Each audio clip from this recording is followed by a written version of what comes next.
Welcome back to the Road to National series. In today's episode, I'm going to take you through a dynamic effort lower workout. So for this 3-week wave, my dynamic effort variation has just been regular deadlifts, and this is the last week in the 3-week wave. So it is 85% of my 1 rep max in total. That's the bar plus the band tension for 3 sets of 5. Now, these moved pretty good for a final week. If you look at the earlier weeks within this cycle, the first 2 dynamic sessions where the bar weight is lower, the bar does move faster naturally. Obviously, I'm going to pull a lighter weight faster, but early on in this series, I used to sort of 2 motion my deadlift, pull it up to the top of my thighs, and then require like a second motion to lock it out because that's where my sticking point is. However, here, even on this final week of dynamic deadlifts, I was able to hit all the way straight to lockout. So I was happy with those, and the bar speed was good.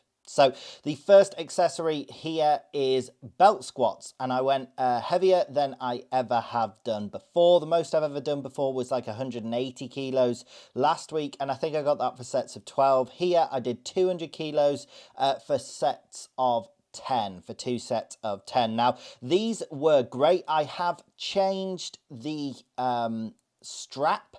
Rather than using a chain with my belt, it was digging in on my thighs and like stopping me from being able to push very hard. I've got like huge bruising down the inside of my thighs where the chain was digging in. This strap was much better. The buckle still sort of dug in, so I'm going to get some foam pads for future just to pad up so that I can push harder and it's not like distracting when I'm lifting. The only issue was I wasn't quite going as deep as I'd have liked, so I couldn't go any deeper because the actual arm was tapping the ground. So I think I'm going to have to find a way of shortening the strap a little bit to allow myself to go deeper. But other than that, these felt fantastic. They felt heavy on the quads, which is exactly the purpose of the belt squat. So yeah, that was great for improving leg drive. Then the next accessory here was GHD. So this is my hamstring variation for this week. I either do these or like a hamstring curl. They basically do the same joint action, which is flexion of the knee. They hit the hamstrings very effectively.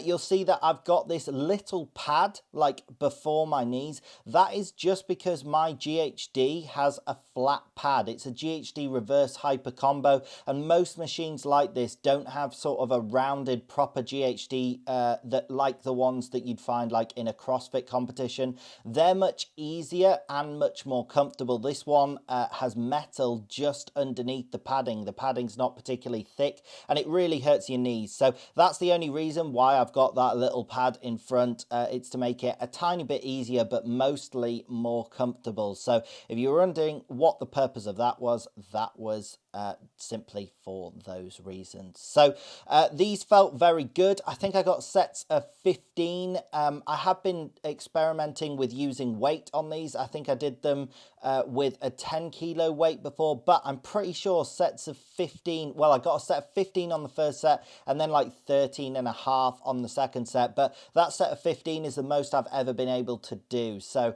a new sort of PR on this accessory, which was nice, and I do feel like my hamstrings are the strongest they've ever been. Now, the utility for building the hamstrings within powerlifting is obviously mainly with the deadlift, but another small benefit you'll get is when you're squatting, if you have big hamstrings and calves, they compress on each other in the bottom position, and it definitely requires like a large amount of size for that to happen, but it is just improving the leverages, and even just having bigger hamstrings and calves is going to help in that squat as well. So it is not just something for the deadlift. And obviously if you squat with more of like a hip dominant style where you try and keep your shins vertical and send your hips backwards, the hamstrings are very much involved there. So I was happy with those. Then the next accessory here is calf raises with the 200 kilos on the belt squat. So using this belt squat is a much more comfortable way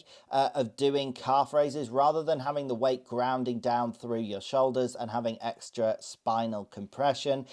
There is no chance that your back or any other factor is going to be a limiting factor, obviously, because the weight's grounding down through your hips, and also it's a fixed plane of motion. So this belt squat actually has a little bit of side to side play, but the ideal thing whenever you're doing calf raises is to try and achieve a fixed plane of motion. So like a seated calf raise machine is fantastic because there's no stability element required. It's also then really easy to do like single leg variations as well. But another great substitute is the Smith machine. The Smith machine is fantastic for calf raises, and obviously any calf raise dedicated machine is great, but I don't have any of those, so the belt squat is the best alternative for me, and those heavy calf raises felt fantastic there. So onto the penultimate accessory here. It was hip adductions.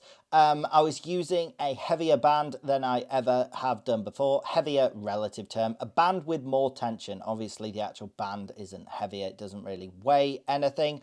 These felt fantastic. I did them for 2 sets of 15, one on each side. So each leg, like both of your legs, is working on both of the sides here. Just because the grounded leg isn't moving doesn't mean it's not like pulling inwards.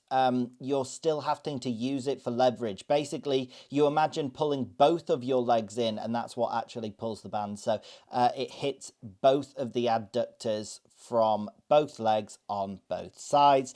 These felt fantastic, managed to pump up the adductors, and since I've trained the adductors, they have definitely got notably bigger. My inner thighs are definitely much bigger compared to the start of the year before this series began, where I hadn't really trained my adductors before. So the other thing that they're great for is hip extension. So in a squat, the reason you'll find like knee cave, some people are afraid of knee cave. You shouldn't be. It's just your body doing what is most effective, which is to use your adductors to assist with hip extension. And that is not like inherently a bad thing. It isn't like a breakdown of terrible form. If you have a look at some of the top level lifts, particularly from female powerlifters, they often have knee cave, and it doesn't mean that they're not strong. It isn't like they've got weak hips or that they need to roll onto the outside of their foot more when squatting. It is just the adductors are very useful in hip extension, particularly when you're in that bottom position of a squat or sort of coming out of the bottom position. So my final accessory here, like always, reverse hypers, just pumping up the lower back, the glutes, the upper back, the hamstrings, like the whole posterior chain, getting some blood flow in to all of those muscles. So that is it for today's video. I hope you did in fact enjoy the video. If you did, drop it a like, drop it a comment, subscribe, click the bell, all of that good stuff. Thanks for watching to the end, and I hope you have a great day.